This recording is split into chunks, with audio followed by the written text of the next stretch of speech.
Welcome to मैकी news. जनाब, आज जिस ड्रामे के ऊपर बात हो रही है उसको अब तक जितनी स्टार्टिंग से लेके आखिरी किस्त तक हमने डिस्कस किया, बहुत मज़ा आया। जी हाँ, मैं बात कर रही हूँ ड्रामा सीरियल फरार की, जिसकी आखिरी किस्त हम सब ने देखी और बहुत एंजॉय की। ये वाहिद वो ड्रामा था जिसको रियलिटी ग्राउंड्स के ऊपर बनाया गया। कोई इसके अंदर ग्लैमर नहीं था, कोई इसके अंदर फैशन नहीं था, कोई सास नंदों की लड़ाई नहीं थी, कोई लव स्टोरी इस तरह की नहीं थी जैसे कि नॉर्मली हम हर दूसरे ड्रामे में देखते हैं। ड्रामा बिल्कुल हटके था और जितना लोगों ने पाकिस्तान में पसंद किया, उससे ज़्यादा पाकिस्तान से बाहर लोगों ने इसको बेइंतहा अप्रिशिएट किया। और मोस्टली देखने में ये आता है कि जो ड्रामे स्टार्ट में अच्छे चलते हैं उसकी एंडिंग अच्छी नहीं होती, लेकिन ये वाहिद वो ड्रामा है जिसके स्टार्ट जो थी एक्सीलेंट थी और जिसकी एंडिंग वॉज ब्रिलियंट। इसके जो 4 बिग हैं, दे वर द बिग बीज, जिसमें बातिश, बबरी, बालिक और बग्गी, ये 4 ऐसे करेक्टर, 4 बीज ऐसे थे जिन्होंने एंड तक सबको अपने जो है वो शहर में रखा।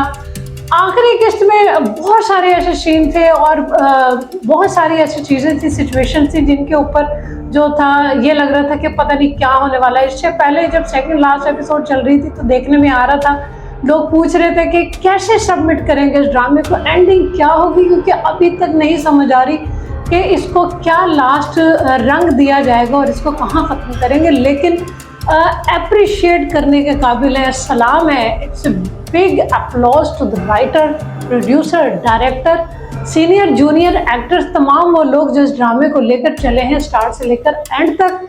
उन्होंने जितनी खूबसूरती से इस ड्रामे का एंड किया, इसका जवाब नहीं, इसका सानी नहीं पाकिस्तान की ड्रामा इंडस्ट्री के अंदर। हर एक ने अपना अपना किरदार बहुत अच्छे से निभाया। अच्छा, कुछ और चीज़ें ऐसी जिसमें मैंने कहा था बड़ी शॉकिंग रही। शुरू से लेकर 24 एपिसोड तक इंस्पेक्टर DSP फसी और बातिश की जो थी वो जंग रही और वो यही कहता रहा इंस्पेक्टर फसी के बातिश को मैं पकड़ लाऊंगा। जाहिर है कई बार वो सस्पेंड भी हुआ और एंड में जब बातिश को लेकर बग्गी के साथ वो लाने में कामयाब हुआ, वो सीन देखने के लिए पता नहीं कितने लोग वेट कर रहे थे। और वो जब सीन आया और उसको कमाल तरीके से पिक्चराइज किया, जब बातिश और फसी आमने सामने हुए, जिनका बड़ी देर से जिनको दोनों को देखने के लिए बड़ी देर से लोग वेट कर रहे थे, बहुत आला और बहुत खूबसूरती से उसको बनाया गया। बहरहाल बग्गी जो थी एंड पे उसने कहा था कि मैं जीत जाऊंगी और वही हुआ कि उसने जो अपना जो एक आखिरी पता था वो चला और वो चौधरी जब्बार को जेल की सलाखों के पीछे बिठाने में कामयाब हुई। बड़ी खूबसूरती से 4-5 लोगों को दिखाया। बग्गी अपने पंजाब के गांव में वापस चली गई। इसी तरह जाले और बबरिक जो थे वो सवात में वापस चले गए, सारी कहानी सुनाई और अंत में उनकी शादी हुई और उसका चचा जो था वो कसूरवार ठहरा। इसी तरह फसी जो था वो वापस अपने ओहदे पर आया और उसने जो है अपनी ड्यूटी ज्वाइन की और वो बातिश को पकड़ने में कामयाब हुआ। सादिया जो थी उसके साथ थी। एंड पे जो बातिश मेन कैरेक्टर था और जिसको सब कह रहे थे कि ये पकड़ा गया, तो इतना बड़ा शूटर और किलर दिखाया QIP पार्टी का, तो उसको तो ज़रूर फांसी हो जाएगी, सज़ा हो जाएगी। लेकिन ऐसा नहीं हुआ, क्योंकि वो जिस पार्टी से ताल्लुक़ रखता था उस पार्टी का टॉप का किलर था, टॉप का शूटर था। और जिस वक्त उसको अरेस्ट करते हुए दिखाया और फिर उसको पुलिस के अरेस्टेड नरके में दिखाया और जेल के अंदर उसको जब फसी के सामने बिठाकर फसी ने उसकी जब बात की और वो सीन देखने के लिए बड़े दिल धड़क रहे थे कि क्या बातिश एंड पे सादिया के फेस टू फेस होगा। और उसने फसी से कहा कि सादिया से मुलाकात हो सकती है, तो उसने कहा नहीं, लेकिन मैं ऐसा नहीं करूँगा कि तुम्हें उससे बात ना कराऊँ। और उसने जब बात करवाई और वहाँ लोगों के दिल धड़क रहे थे कि पहली एपिसोड के बाद आखिरी एपिसोड में बातिश का पहला प्यार सादिया जब उससे वीडियो कॉल पे आकर कहती है कि मैंने तुम्हें माफ़ किया क्योंकि मैं जानती हूँ तुमने मेरे बाबा का कत्ल नहीं किया। और वहाँ बातिश बिल्कुल ठंडा पड़ गया और उसने कहा कि मैं चाहती हूँ कि तुम वो नहीं थे जो तुम बन गए हो, मैं चाहती हूँ कि तुम सब कुछ इकरार करो और एक अच्छी लाइफ गुजारो। और उसने वही किया। और कोई बहुत कम लोगों ने समझा कि उसकी जो हथकड़ियाँ खोलने का जो सीन था वो क्यों था।